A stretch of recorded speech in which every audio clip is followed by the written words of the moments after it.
नमस्ते रसिकहो, मी मनोज आहेर.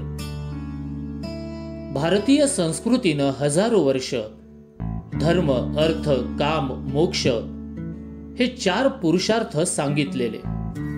जगातील मानवी प्रगती तपासून पाहिली तर तिच्या मुळाशी सुद्धा अर्थ हे तत्वज्ञान आपणाला आढळून येतेच.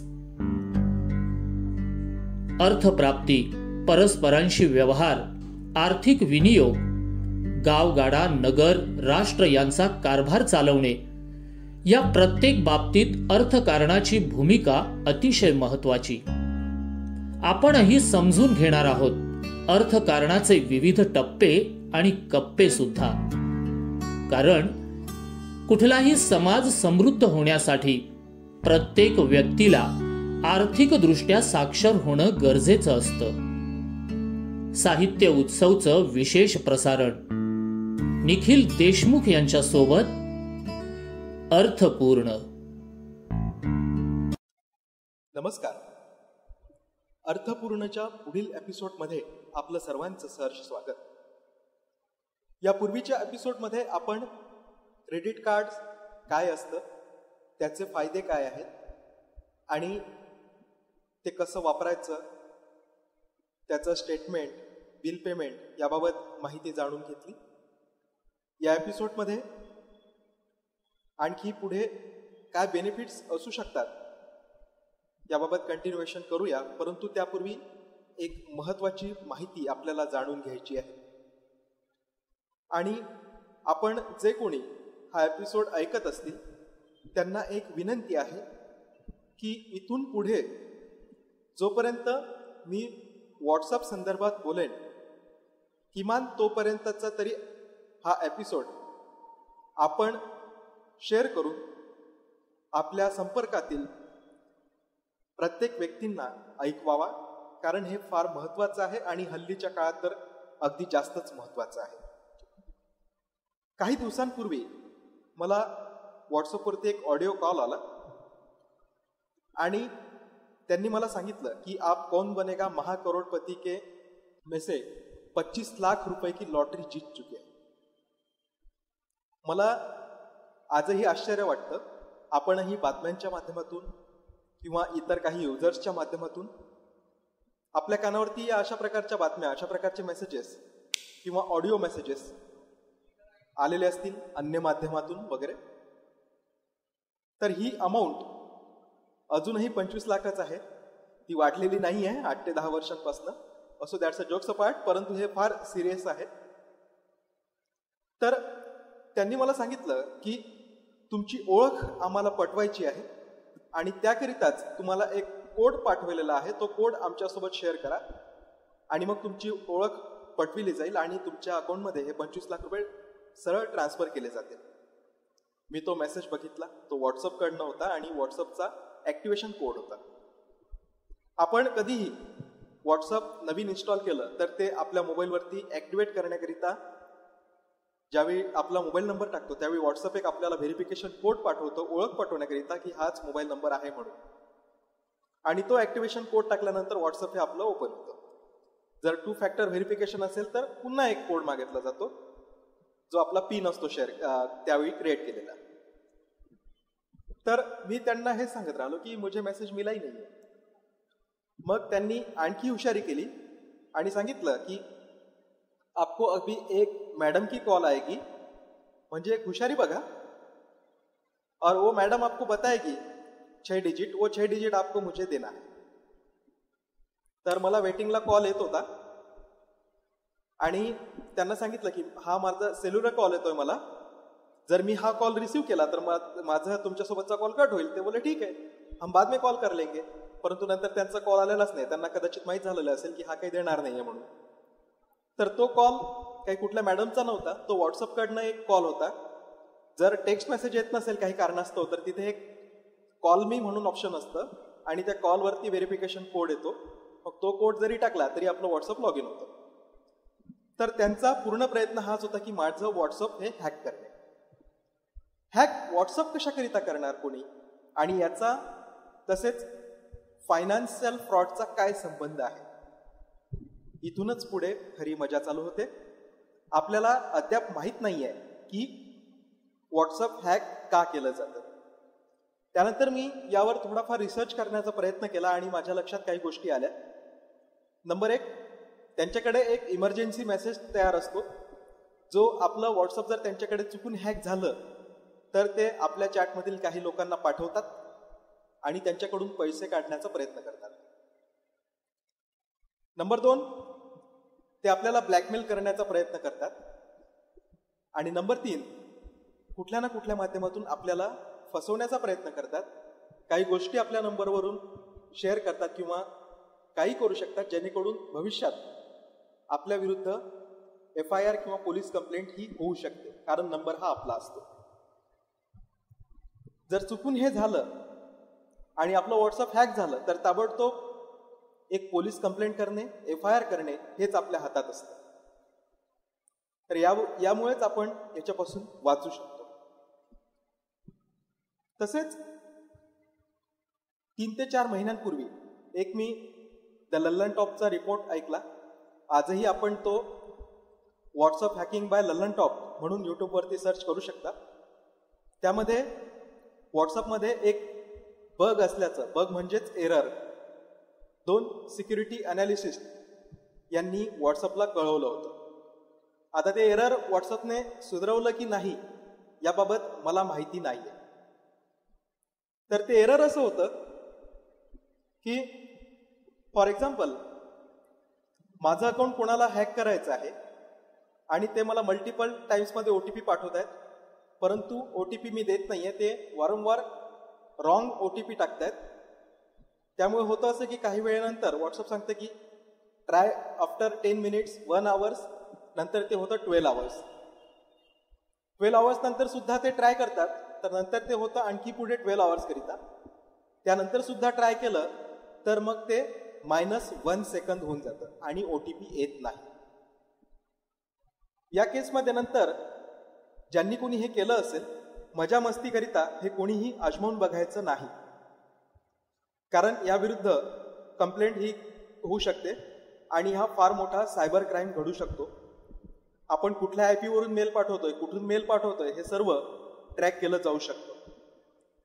तर त्यानंतर 24 तासांनंतर तिथे -1 सेकंद आलं, ट्राय आफ्टर -1 सेकंद, आणि ते कधीच होत नाही, OTP कधीच येत नाही. त्यानंतर एक कुठल्याही मेल ID वरून साधा एक ते व्हॉट्सअपला मेल टाकतात की this account number phone has been stolen lost requesting you to kindly deactivate the account. म्हणजेच या नंबरचं जे अकाउंट आहे ते डिॲक्टिवेट करा, कारण हा फोन चोरी गेलेला आहे किंवा मग हरवलेला आहे. व्हॉट्सअप तुम्हाला कुठल्याही प्रकारचं व्हेरिफिकेशन कोड वगैरे विचारत नाही आणि तो नंबर डिॲक्टिवेट करून टाकतात. म्हणजेच चांगलं चाललेलं तुमचं व्हॉट्सअप बंद पडतं. हे कोणीही अजमावायचं नाहीये. हे आणखी मी एक वॉर्निंग देतो आणि डिस्क्लेमर सुद्धा देतो. हे फक्त माहिती करिता आहे. तर अशा पद्धतीने जर कोणाचं व्हॉट्सअप बंद झालेलं असेल किंवा इथून भविष्यात जर बंद झालं तर यावर ऑप्शन हे आहे की सर्वप्रथम तर आपल्याला मल्टिपल OTP येतात आणि मल्टिपल OTP आले तर 12 तासांचा आणि 24 तासांचा अवधी असतो. त्या अवधीमध्ये व्हॉट्सअप सपोर्टला ताबडतोब याची माहिती देणे हे एक सेफगार्ड असू शकते. आणि आणखीही एक सेफगार्ड आपण करून ठेवू शकतो व्हॉट्सअप हॅक होण्याच्या क्रियेपासून वाचण्याकरिता. ते म्हणजे 2 स्टेप व्हेरिफिकेशन. हे एक ऑप्शन व्हॉट्सअपमध्ये आहे. त्याचा वापर करून सुद्धा आपण व्हॉट्सअप आपलं स्वतःचं हॅकिंग घेण्यापासून वाचू शकतो. हल्लीच्या काळात हे महत्वाचं फार याकरिता झालेलं आहे कारण बऱ्याच ठिकाणी वर्क फ्रॉम होम चालू आहे आणि ऑनलाईन एज्युकेशन चालू आहे. त्यामुळे शाळेत जाणारी मुलं म्हणा किंवा मग काही अंशाने कॉलेजमध्ये जाणारी मुलं म्हणा, त्यांना जर या गोष्टींची माहिती नसेल, स्वाभाविकता ती नसते शक्यतो, आणि त्यांना जर अशा पद्धतीचा काही फोन आला आणि 25 लाखाची लॉटरी असं आमिष दाखवलं गेलं तर आमिषाला मुलं बळी पडू शकतात आणि त्यानंतर आपण धोक्यात येऊ शकतो. त्यामुळे या गोष्टींपासून आपण वाचायचं आहे. फक्त एकच गोष्ट आहे जी आपल्याला यापासून वाचवू शकते, ते म्हणजे अवेअरनेस. आपल्याला जितकी अवेअरनेस याबाबत पसरवता येईल तेवढी अवेअरनेस आपण पोहोचवण्याचा प्रयत्न करा. आणि अर्थपूर्ण हे सदरच सुरुवातीपासून अवेअरनेस निर्माण करणे या तत्वाला जास्त मौल्य देतं आणि अवेअरनेस निर्माण करणे हेच आपलं एक मुख्य ध्येय आहे. तर इथपर्यंत आपण हे शेअर करावं आणि सर्वांना हे ऐकवावं की नेमकं काय होतंय. 2 सेफगार्ड्स आहेत. एक, OTP हा कधीही शेअर केला जाऊ नये. मग ती 25 लाखाची लॉटरी असो की अमाऊंट वाढून 50 करोड हो, OTP हा कधीच शेअर न करणे हे एक बेस्ट ऑप्शन आहे. आणखीही वेगवेगळ्या पद्धती आहेत. QR कोडच्या माध्यमातून व्हॉट्सअप हॅक केलं जाऊ शकतं. तर आपण स्वतःची काळजी घ्या आणि सुरक्षित राहा. आणि यानंतर आपण आपल्या पुढील भागाला कंटिन्युएशन करूया. आज इंट्रोडक्शन जवळजवळ 10 ते 12 मिनिटांचं झाल्यामुळे थोडक्यात आपण आवरण्याचा प्रयत्न करूया. क्रेडिट कार्ड्स बाबत बोलत असताना एक मोरटोरियम म्हणून आपण सर्वांनीच बातम्यांमध्ये किंवा प्रत्यक्ष हा शब्द ऐकला असेल. तर मोरटोरियम हा प्रकार असा होता जो ऑलरेडी एक्झिस्ट होतं. मोरटोरियम म्हणजे काय असतं ते आता मी सांगतोय. फक्त मार्च 2020 ते ऑगस्ट 2020 या दरम्यान रिझर्व्ह बँकेने भारत सरकारकडून मोरटोरियमचा बेनिफिट हा सर्व लोन युजर्सना दिला, इन्क्लुडिंग क्रेडिट कार्ड्स युजर. तर तो कसा? मोरटोरियम पिरियड हा असा होता की त्या पिरियड्समध्ये आपण लोनचे हप्ते हे टाळू शकता देणे. जर परिस्थिती त्यावेळी अशी नव्हती काही लोकांची तर त्यांच्याकरिता ही सुविधा होती. आणि क्रेडिट कार्ड्सचे बिल सुद्धा, क्रेडिट कार्डचे जे बिल जनरेट होते ते सुद्धा त्या महिन्यात पे करण्याची सक्ती नव्हती. सुरुवातीला मोरटोरियम हे 3 महिन्यांकरिता होतं, मार्च, एप्रिल, मे, आणि नंतर ते एक्सटेंड केलं गेलं जून, जुलै, ऑगस्ट पर्यंत. या 6 महिन्याच्या मोरटोरियमच्या काळात ज्यांनी ज्यांनी लोनचे EMI पे केले नाही किंवा क्रेडिट कार्डचे स्टेटमेंट बिल पेमेंट केले नाही त्यांना इंटरेस्ट तर लागलाच, पण इंटरेस्टवर इंटरेस्ट लागला. हा जो इंटरेस्टवर इंटरेस्ट लागला तो भारत सरकारने पे केला आणि ते सरळ त्यांच्या क्रेडिट कार्डच्या कार्ड्समध्ये किंवा मग लोन अकाउंटच्या खात्यात जमा केला. जे कोणी हप्ते लोनचे किंवा क्रेडिट कार्डचे स्टेटमेंट हे वेळेवर पे करत राहिले त्यांचा मग इथे प्रश्न निर्माण झाला की हा भेदभाव असू शकतो म्हणून. मग भारत सरकारने एक कॅशबॅक योजना म्हणून राबवली आणि ज्यांनी ज्यांनी वेळेवर लोनचे EMI किंवा क्रेडिट कार्डचे बिल पेमेंट केले होते त्यांना सुद्धा कॅशबॅकच्या स्वरूपात रिवॉर्ड्स दिले गेले. कुठल्याही प्रकारचं लोन, प्रामुख्याने होम लोनच, याकरिता मोरटोरियम पिरियड किंवा हॉलिडे पिरियडचा उपयोग हा घेतला जाऊ शकतो. डिपेंड करतं की तुम्हाला घराची पोझेशन कधी मिळणार आहे आणि जोपर्यंत घर तुमच्या हाती येत नाही तोपर्यंत तुम्ही रेंटवरती जर राहत असाल तर EMI पण पे करणे आणि रेंट देणे या दोन्ही गोष्टी जर शक्य नसेल तर बँकेची काही त्यावेळी जर स्कीम असेल तर 3 महिन्याचं किंवा 6 महिन्याचं किंवा 12 महिन्याचं किंवा 18 महिन्याचं मोरटोरियम किंवा हॉलिडे पिरियड यामध्ये नोंदणी केली जाऊ शकते. मोरटोरियम किंवा हॉलिडे पिरियडचा अर्थ हाच होतो की ज्या महिन्यांकरिता आपण हे घेतलेलं आहे त्या महिन्यांमध्ये आपल्याला EMIचं पेमेंट करण्याची गरज नसते, परंतु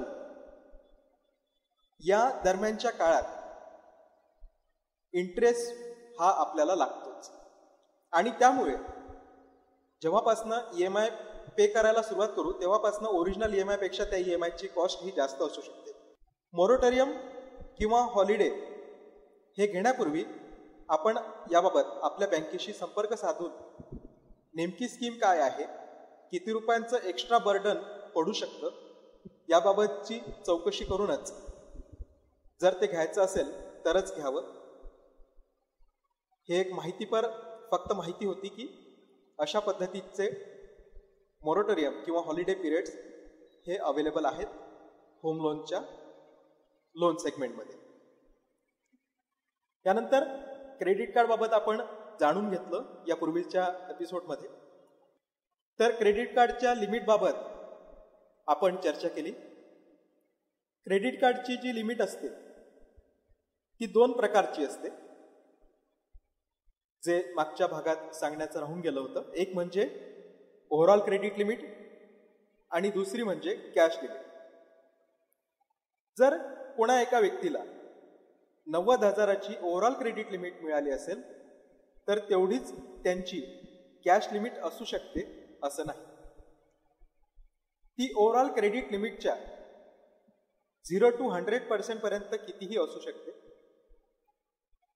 हे बँक डिसाईड करते की ती कॅश लिमिट ही किती असावी. कॅश लिमिटचा अर्थ म्हणजे जर 90,000 टोटल क्रेडिट लिमिट असेल आणि त्या अगेन्स्ट 20,000ची कॅश लिमिट असेल तर 20,000पर्यंतची कॅश ही क्रेडिट कार्डने कुठल्याही एटीएमच्या माध्यमातून, एटीएम सेंटरच्या माध्यमातून विड्रॉ केली जाऊ शकते. परंतु ही जर कॅश विड्रॉ केली तर त्याला चार्जेस हे भरपूर लागतात. डेली इंटरेस्ट लागतो, प्रोसेसिंग फी लागते आणि त्यामुळे कॅश लिमिटचा वापर करणे हे सजेस्ट केलं जात नाही. तसेच ही जी लिमिट मिळालेली आहे ती ई कॉमर्स शॉपिंग करिता किंवा डायरेक्ट कुठल्या दुकानात शॉपिंग करिता वापरली जाऊ शकते. आणि जवळजवळ आज सर्वच बँकांचे क्रेडिट कार्डचे स्वतंत्र ॲप आलेले आहे किंवा नेट बँकिंगच्या ॲपमध्ये तो पर्याय दिलेला आहे की ई कॉमर्सची लिमिट म्हणजे ऑनलाईन शॉपिंग करतो आपण तर ती लिमिट सुद्धा तेवढीच असते जेवढी ओव्हरऑल क्रेडिट लिमिट असते. त्यामध्ये चेंजेस केले जाऊ शकतात. 90,000 जर ओव्हरऑल क्रेडिट लिमिट असेल आणि आपल्याला असं वाटतं की 30,000च आपण ई कॉमर्सची लिमिट ठेवावी तर तो पर्याय उपलब्ध असतो. तसेच पॉज ट्रान्झॅक्शन म्हणजे पॉइंट ऑफ सेल, दुकानात आपण डायरेक्ट क्रेडिट कार्ड वापरतो असं ठिकाण, याची सुद्धा लिमिट ही 90,000च असेल जर टोटल क्रेडिट लिमिट ही 90,000 असेल तर, आणि ती सुद्धा कमी करण्याचा पर्याय उपलब्ध आहे. इंटरनॅशनल ट्रान्झॅक्शन्स ऑन किंवा ऑफ ठेवण्याचा पर्याय आहे. वरील 2 गोष्टी म्हणजे ई कॉमर्सची लिमिट आणि पॉजची लिमिट या सुद्धा ऑन ऑफ करण्याचा पर्याय उपलब्ध आहे. जर इंटरनॅशनल ट्रान्झॅक्शन्स हे ऑफ ठेवले तर कुठल्याही पद्धतीचं इंटरनॅशनल ट्रान्झॅक्शन हे होत नाही. काही महिन्यांपूर्वी अशा अनेक तक्रारी येत होत्या की कुठल्या ना कुठल्या ऑनलाईन स्ट्रीमिंग किंवा ई कॉमर्सच्या ॲपकडून काही रक्कम म्हणजे जे सबस्क्रिप्शन फी असते ती ऑटो डेबिट व्हायची. म्हणजे कधी ना कधी यापूर्वी सबस्क्रिप्शन घेतलेलं असेल किंवा ते कॅन्सल केलेलं नसेल किंवा काही पर्याय असतील तर ती ऑटो डेबिट व्हायची. अशा तक्रारी बऱ्याच येत होत्या. त्या संदर्भात गाईडलाईन्स बऱ्याच आल्या आणि आता अशा सुद्धा काही गाईडलाईन्स आहेत की जर एखादं सबस्क्रिप्शन घेतलं असेल तर ते रिकरिंग ठेवायचं की वन टाइम ठेवायचं हे सुद्धा पर्याय उपलब्ध झालेले आहे. तर हे आपल्यावर डिपेंड आहे की जे आपण पेमेंट करूया ते रिकरिंग ठेवायचं की वन टाइम ठेवायचं. जर रिकरिंग ठेवलं तर मग प्रत्येक महिन्याला ऑटो डेबिट होईल आणि वन टाइम ठेवलं तर त्याच पिरियड पुरतं पेमेंट फक्त कट होईल ज्या पिरियड करिता ते सबस्क्रिप्शन घेतलेलं आहे. क्रेडिट कार्ड सांभाळून वापरण्याकरिता ही एक टीप फार महत्त्वाची आहे, जी आधीच्या एपिसोडमध्ये सुद्धा सांगितली गेली होती. ते म्हणजेच क्रेडिट कार्डला जसं यापूर्वी आपण चर्चा केली की फ्रंट साईडला एक क्रेडिट कार्डचा नंबर असतो, एक्सपायरी डेट असते आणि CVV नंबर असतो. या 3 गोष्टींची आवश्यकता असते ऑनलाईन शॉपिंग करण्याकरिता. जर चुकून आपलं कार्ड हे क्लोनिंगच्या किंवा कुठल्याही माध्यमातून हॅक केलं गेलं तर या 3 गोष्टींची आवश्यकता असते. आणि जर कार्ड आपलं हरवलं किंवा चोरी गेलं आणि आपण ते ब्लॉक करायला विसरलो किंवा लक्षात आलं नाही, तर कार्डच्या माध्यमातून ऑनलाईन शॉपिंग ही केली जाऊ शकते. त्याला या वरील 3 गोष्टींची आवश्यकता असते. तर आपण कार्डचा नंबर हा इम्बॉस्ड असतो. एक्सपायरी डेट सुद्धा हल्ली इम्बॉस्ड यायला लागलेली आहे. CVV हा इम्बॉस्ड नसतो. तर कुठल्याही टोकदार वस्तूच्या माध्यमातून CVV हा लक्षात ठेवायचा आणि तो खोडून टाकायचा. म्हणजे चुकून जर कार्ड हरवलंच, ATM कार्ड असेल किंवा क्रेडिट कार्ड असेल, सर्वच कार्डला हे लागू आहे, तर ऑनलाईन शॉपिंग आपल्या कार्डवरून केली जाऊ शकणार नाही, कारण त्यांच्याकडे CVVच नसेल. तर ही एक चांगली ट्रिक आहे ज्याच्या माध्यमातून आपण आपल्या कार्डची सिक्युरिटी वाढवू शकतो. तर आज आपण इथेच थांबूया.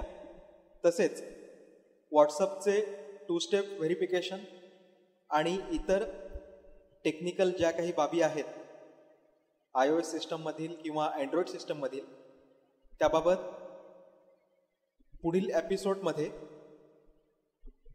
म्हणजेच पुढील आठवड्यात जो एपिसोड प्रसारित केला जाईल टेकटॉक, जे आपले 2 टेक स्टार आहेत त्यांच्याकडून प्रात्यक्षिकरित्या जाणून घेऊया. आणि आज आपण इथेच थांबूया. धन्यवाद. नमस्कार. दर्जेदार साहित्याचा आणि कलाकृतींचा आस्वाद घेण्यासाठी जॉईन करा साहित्य उत्सव व्हॉट्सॲप किंवा टेलिग्राम ग्रुप. जॉईन करण्यासाठी संपर्क करा 98 81 60 20 25 या क्रमांकावर. संपर्क क्रमांक पुन्हा एकदा 9881 60 2025. साहित्य उत्सव हे YouTube चॅनल आजच सबस्क्राईब करा. साहित्य उत्सवच्या फेसबुक पेजला जरूर भेट द्या, कारण ज्ञान आणि मनोरंजन यांचं अतूट नातं म्हणजे साहित्य उत्सव.